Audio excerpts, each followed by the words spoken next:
Hello, welcome to the song blog. Today I'm going to do something a little different. I wanted to celebrate Audrey today, and I was going to sing, but you know what? Something else popped into my head, and I'm going to read you a book today, actually. This book is Chrysanthemum by Henkes. It's one of my favorite books, and there are a lot of meanings here, but we'll just start with the book and see if I feel like talking later. So enjoy listening along. And don't worry, I will show you the pictures. The day she was born was the happiest day of her parents' lives. She's perfect, said her mother. Absolutely, said her father.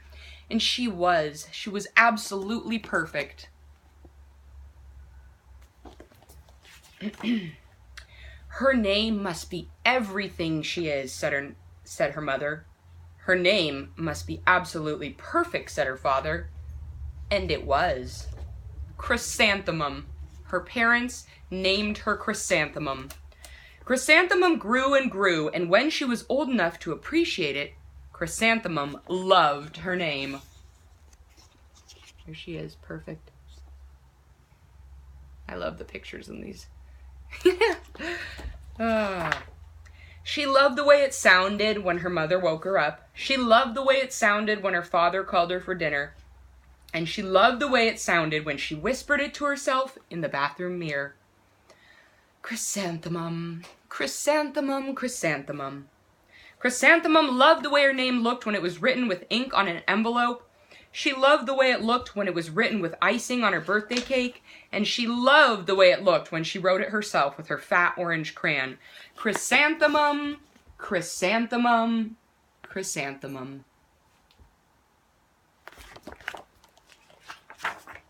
Chrysanthemum thought her name was absolutely perfect, and then she started school. On the first day, Chrysanthemum wore her sunniest dress and her brightest smile. She ran all the way to school. Hooray, said Chrysanthemum, school! But when Mrs. Chud took roll call, everyone giggled upon hearing Chrysanthemum's name. Dawn, Eve, Lois, Al, Les, Kay, Max, Sue, Bill, Pat, Tom, Sam, Ken, Joe, Rita, Victoria, Chrysanthemum.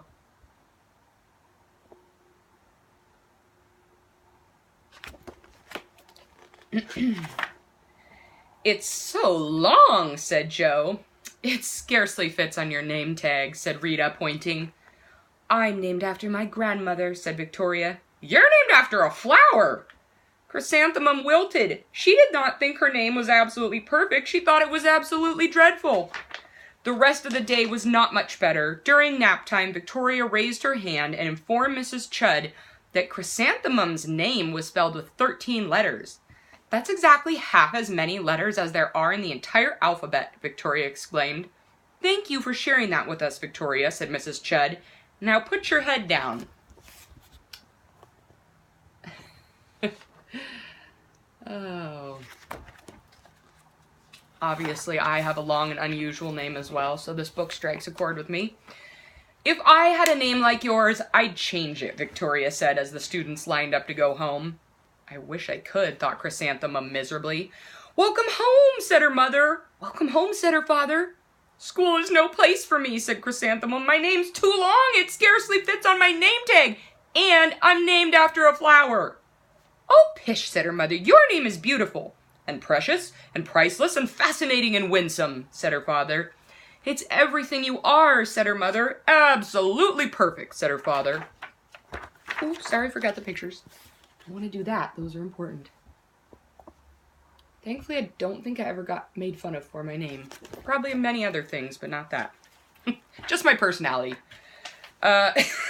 Chrysanthemum felt much better after her dinner, macaroni and cheese with ketchup, and an evening filled with hugs and kisses and parcheesi.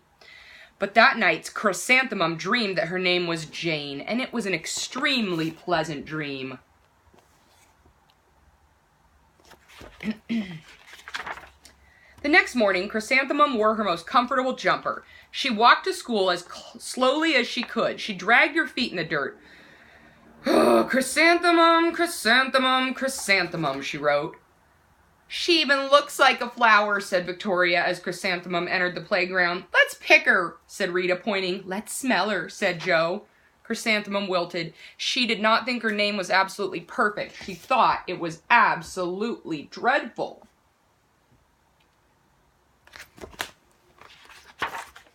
The rest of the day was not much better. During nap time, Victoria raised her hand and said, "A chrysanthemum is a flower. It lives in a garden with worms and other dirty things."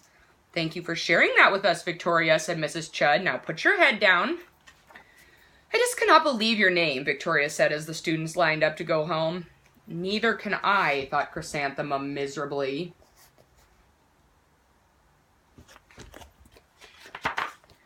"Welcome home," said her mother. "Welcome home," said her father. "School's no place for me," said Chrysanthemum. "They said I even looked like a flower. They pretended to smell and pick me." "Oh, pish," said her mother. "They're just jealous and envious and begrudging and discontented and jaundiced," said her father. "Well, who wouldn't be jealous of a name like yours?" said her mother. "After all, it's absolutely perfect," said her father. Chrysanthemum felt a trifle better after her favorite dessert, chocolate cake with buttercream frosting, and another evening filled with hugs and kisses and parcheesi.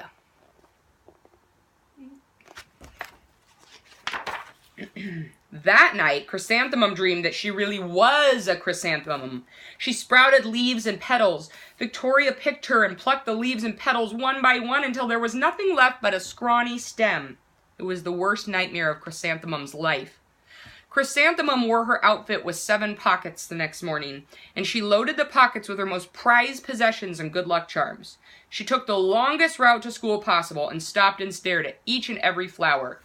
"Chrysanthemum, chrysanthemum, chrysanthemum," the flowers seemed to say. I love this outfit. When you're having a bad day and you wear your cozy outfit. That's me today. That morning, the students were introduced to Miss Twinkle, the music teacher.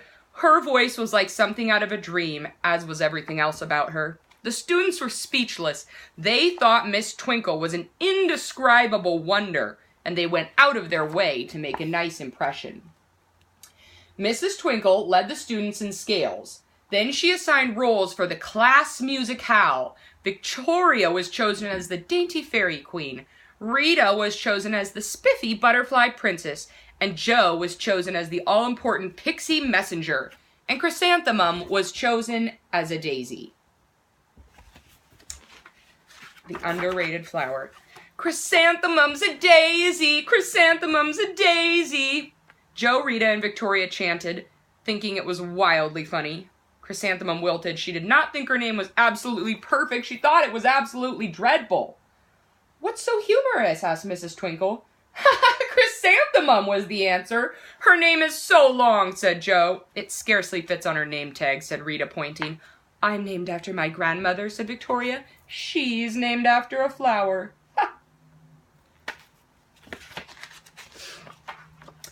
"My name is Long," said Mrs. Twinkle. "It is?" said Joe. "My name would scarcely fit on a name tag," said Mrs. Twinkle. "It would?" said Rita, pointing. "And," said Mrs. Twinkle, "I'm named after a flower, too." "You are?" said Victoria. "Yes," said Mrs. Twinkle. "My name is Delphinium. Delphinium Twinkle. And if my baby is a girl, I'm considering Chrysanthemum as a name. I think it's absolutely perfect." Chrysanthemum could scarcely believe her ears. She blushed, she beamed, she bloomed. Chrysanthemum, chrysanthemum, chrysanthemum. Joe, Rita, and Victoria looked at Chrysanthemum longingly. "Call me Marigold," said Joe. "I'm Carnation," said Rita. "My name is Lily of the Valley," said Victoria. Chrysanthemum did not think her name was absolutely perfect. She knew it was.